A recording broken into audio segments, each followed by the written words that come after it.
Hello every one. അപ്പോൾ നമ്മൾ geometry ബോക്സിൽ എന്തൊക്കെ സാധനങ്ങളാണുള്ളത് നോക്കാം അല്ലേ. സോ ഇതാണ് ജോമെട്രി ബോക്സ് വരുന്നത്. അപ്പോൾ നമുക്കൊരു പെൻസിലുണ്ട്, പിന്നെ കുറച്ച് സാധനങ്ങളുണ്ട്. അപ്പോൾ എന്തൊക്കെയാണെന്ന് നമുക്ക് പരിചയപ്പെടാം.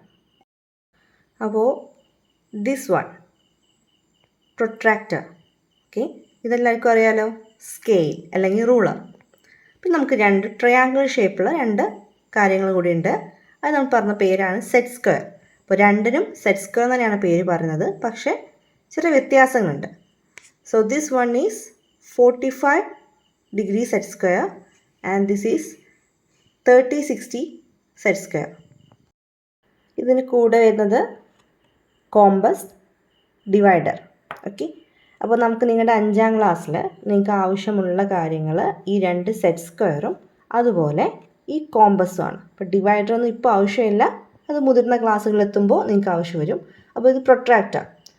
ഇത് നമുക്ക് ആംഗിൾ മെഷർമെൻറ്റിനാണ് ഉപയോഗിക്കുന്നത്. ഓക്കെ, അപ്പോൾ അതും നിങ്ങൾ വലിയ ക്ലാസ്സുകളിലെത്തുമ്പോൾ ഇതിനെപ്പറ്റി കൂടുതലായി പഠിക്കും. ഇപ്പോൾ ഈ ക്ലാസ് നിങ്ങൾക്ക് വേണ്ടത് സെറ്റ് സ്ക്വയർ ആണ്. ഈ സെറ്റ് സ്ക്വയർ യൂസ് ചെയ്തിട്ടും നമുക്ക് ആംഗിൾസ് വരയ്ക്കാനും മെഷർ ചെയ്യാൻ പറ്റും. ഓക്കെ, അപ്പോൾ സെറ്റ് സ്ക്വയറിൻ്റെ പ്രത്യേകത എന്താണ്? ഒരു ട്രയാങ്കിൾ ഷേപ്പാണ് അല്ലേ. ഈ ട്രയാങ്കിൾ ഷേപ്പ് എന്ന് പറഞ്ഞാൽ നമുക്ക് 3 സൈഡ് വരുന്നുണ്ട്. ഓക്കെ, 3 സൈഡും 3 കോർണേഴ്സുമാണ് വരുന്നത്. അപ്പോൾ ഈ കോർണർ എങ്ങനെയാണ് ഫോം ചെയ്യുന്നത്? 2 ലൈൻ സെഗ്മെൻറ്റ് അല്ലെങ്കിൽ 2 റേ തമ്മിൽ ജോയിൻ ചെയ്യുമ്പോൾ അല്ലെങ്കിൽ കൂട്ടിമുട്ടുമ്പോൾ ഉണ്ടാകുന്ന കോമൺ പോയിൻ്റ് ഉണ്ടല്ലോ, ഈ ഒരു പോർഷനെയാണ് നമ്മൾ ആംഗിൾ എന്ന് പറയുന്നത്. അതുപോലെ ഈ സൈഡിലും ഉണ്ട്. ഇവിടുന്ന് വരുന്ന ഈ ലൈനും അതുപോലെ ഇവിടുന്ന് വരുന്ന ഈ ലൈൻ തമ്മിൽ കൂട്ടിമുട്ടുന്ന ഈ ഒരു പോയിൻ്റ്, ഇതൊരു ആംഗിളാണ്.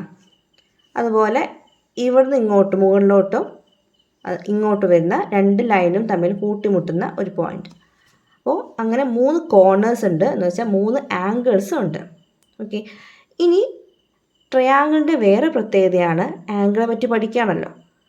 ട്രയാങ്കിളിൻ്റെ ആംഗിൾസ് എല്ലാം കൂടി നമ്മൾ ആഡ് ചെയ്ത് കഴിഞ്ഞാൽ 180 ആണ് നമുക്ക് കിട്ടുക. ഈ ഒരു സെറ്റ് സ്ക്വയർ എന്ന് പറയുന്നത് 45 ഡിഗ്രി വരുന്ന 2 കോർണേഴ്സും വരുന്നുണ്ട്, ഒരു 90 ഡിഗ്രി വരുന്ന ഒരു കോർണറുണ്ട്. എന്ന് വെച്ചാൽ 45 ഡിഗ്രിയുടെ 2 ആംഗിളും 90യുടെ ഒരു ആംഗിളുമാണ് ഉള്ളത്. അത് നമ്മൾ ആഡ് ചെയ്ത് കഴിഞ്ഞാൽ നമുക്കറിയാം അത് 180 കിട്ടും അല്ലേ. നമ്മളിതിങ്ങനെ റൊട്ടേറ്റ് ചെയ്ത് കഴിഞ്ഞാൽ ഈ ഒരു ടോപ്പ് പോർഷൻ ഉണ്ടല്ലോ, ഇങ്ങനെ വന്നു അല്ലേ, ഒരു എൽ ഷേപ്പാണ് വന്നിട്ടുള്ളത്.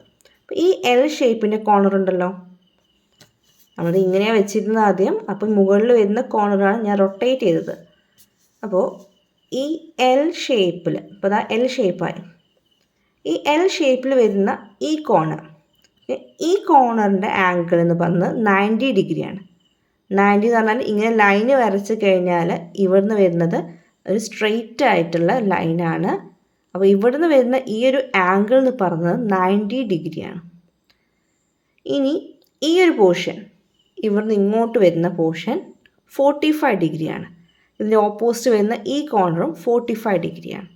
അപ്പോൾ അതുകൊണ്ടാണ് ഈ ഒരു സെറ്റ് സ്ക്വയറിനെ 45 ഡിഗ്രി സെറ്റ് സ്ക്വയർ എന്ന് പറഞ്ഞത്. Okay, next set square. ഇത് നല്ലോണം വ്യത്യാസം മനസ്സിലാവുന്നുണ്ട്. ഒരു സൈഡ് നീളം കൂടിയതാണ്, ഒരു സൈഡ് ഷോർട്ടാണ് അല്ലേ. നീളം കൂടിയ സൈഡ് വീതിയും കുറവാണ്.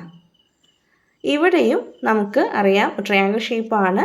അപ്പോൾ ഈ ഒരു സെറ്റ് സ്ക്വയറിൻ്റെ പേര് 60-30 സെറ്റ് സ്ക്വയർ എന്നാണ്. അപ്പോൾ 60 വരാൻ കാരണം ഈ ഒരു ആംഗിൾ, നമ്മൾ ഈ സെറ്റ് സ്ക്വയറിൻ്റെ കുറച്ച് വീതിയുള്ള പോർഷൻ ഉണ്ടല്ലോ, ഈ ആംഗിൾ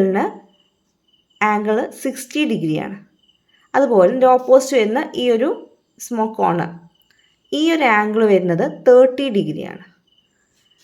പിന്നെ ഈ മുകളിൽ വരുന്നൊരു ആംഗിൾ ഉണ്ടല്ലോ, അത് 90 ഡിഗ്രിയാണ്. എങ്ങനെ 90 ഡിഗ്രി ആയത്? നമ്മളിങ്ങനെ റൊട്ടേറ്റ് ചെയ്ത് കഴിഞ്ഞാൽ ഒരു എൽ ഷേപ്പ് കിട്ടും. ഓക്കെ, ഈ എൽ ഷേപ്പ് വന്നു കഴിഞ്ഞാൽ ഇവിടെ നോക്കിയാൽ അറിയാം, ഒരു ബോക്സ് സ്ക്വയർ ഷേപ്പാണ് അവിടെ വന്നിട്ടുള്ളത്. നമുക്ക് സൂക്ഷിച്ച് നോക്കിയാൽ മനസ്സിലാവും, ഒരു സ്ക്വയർ ഷേപ്പാണ്. അപ്പോൾ ഈ സ്ക്വയർ ഷേപ്പ് എന്ന് പറയുന്നത് 90 ഡിഗ്രിയാണ്. അപ്പോൾ ഈ സെറ്റ് സ്ക്വയറിൻ്റെ പേരാണ് 60-30 സെറ്റ് സ്ക്വയർ. ഓക്കെ, നെക്സ്റ്റ് വരുന്നത് കോമ്പസ് ആണ്. അപ്പോൾ കോമ്പസും ഒരു പെൻസിലും.